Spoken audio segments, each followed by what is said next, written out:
warahmatullahi wabarakatuh. Perkenalkan, nama saya Zunia Widiantini dengan NIM 857290319. Pada kesempatan ini saya akan membahas materi tentang pilar-pilar pendidikan dan relevansinya di era digital. Pendidikan merupakan proses membentuk manusia agar memiliki pengetahuan, keterampilan, moral, dan kesadaran sosial.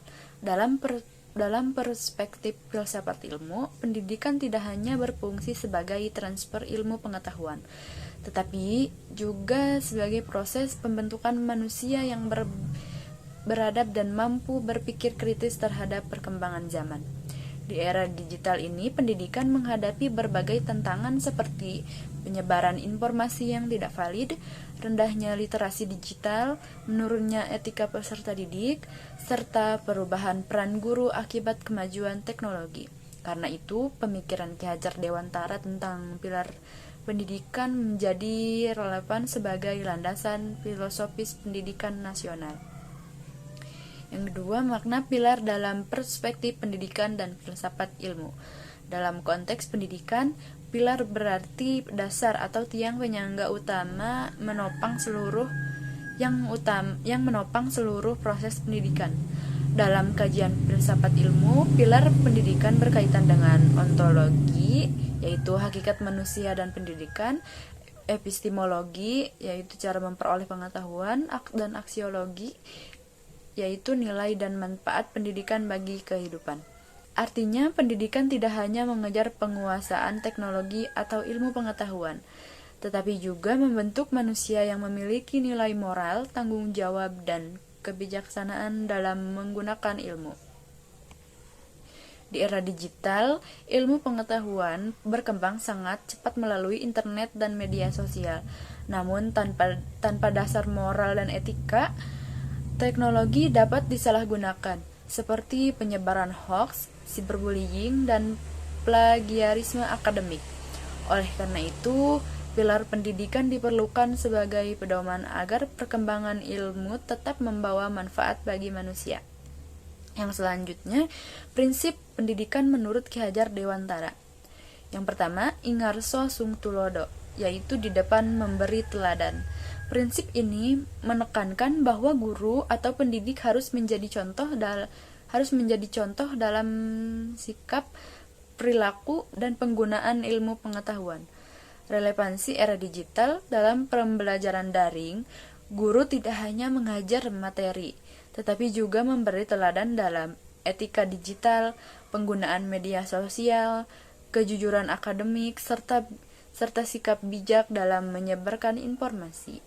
Contoh aktual, guru mengajarkan siswa untuk mencantumkan sumber saat mengambil informasi dari internet agar terhindar dari plagiarisme.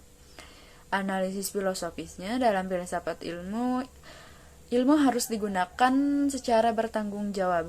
Guru menjadi figur penting dalam membimbing peserta didik agar ilmu dan teknologi digunakan demi kebaikan bersama. Yang kedua, ingmadya mangun karso, yaitu di tengah membangun semangat. Guru berperan sebagai motivator dan fasilitator dalam proses belajar. Relevansi era digital. Di era digital, guru perlu menciptakan pembelajaran yang interaktif, kreatif, kolaboratif, dan mendorong berpikir kritis.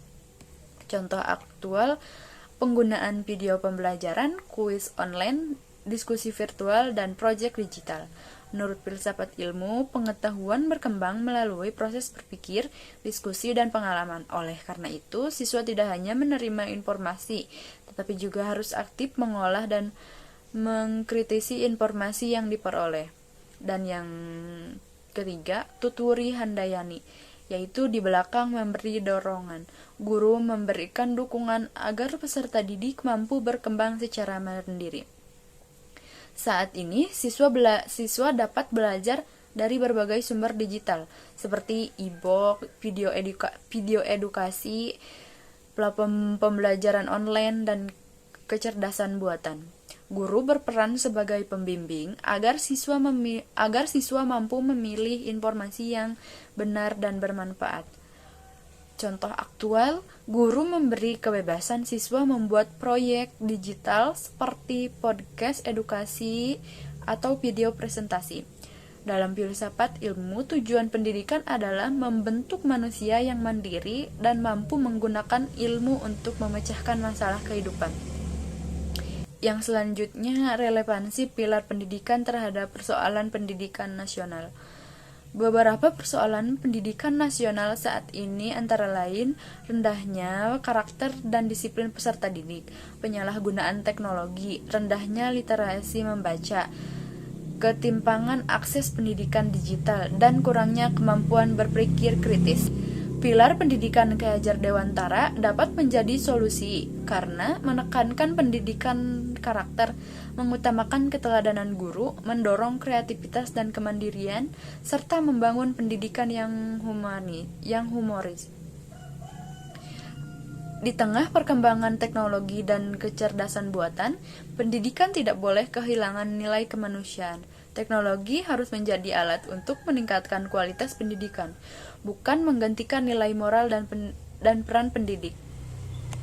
Menurut saya, pemikiran Ki Hajar Dewantara masih sangat relevan dalam era digital karena pendidikan modern tidak cukup hanya menghasilkan siswa yang cerdas secara akademik, tetapi juga harus membentuk karakter etika dan tanggung jawab sosial.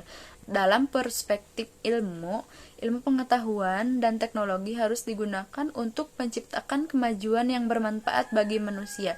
Oleh karena itu, penerapan prinsip ing ngarso sung tulodo, ing madya mangun karso, dan tuturi handayani menjadi dasar penting dalam membangun pendidikan Indonesia yang adaptif, berkarakter, dan humanis di era digital.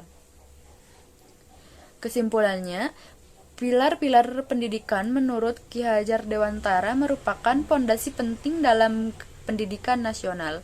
Dalam era digital, prinsip-prinsip tersebut tetap relevan karena mampu menyeimbangkan perkembangan ilmu pengetahuan dan teknologi dengan pembentukan karakter manusia. Dengan pendidikan yang berlandaskan nilai, etika, dan kemanusiaan, diharapkan Indonesia mampu menciptakan generasi yang cerdas, kritis, kreatif, dan bertanggung jawab dalam menghadapi tantangan masa depan. Sekian video presentasi dari saya. Wassalamualaikum warahmatullahi wabarakatuh.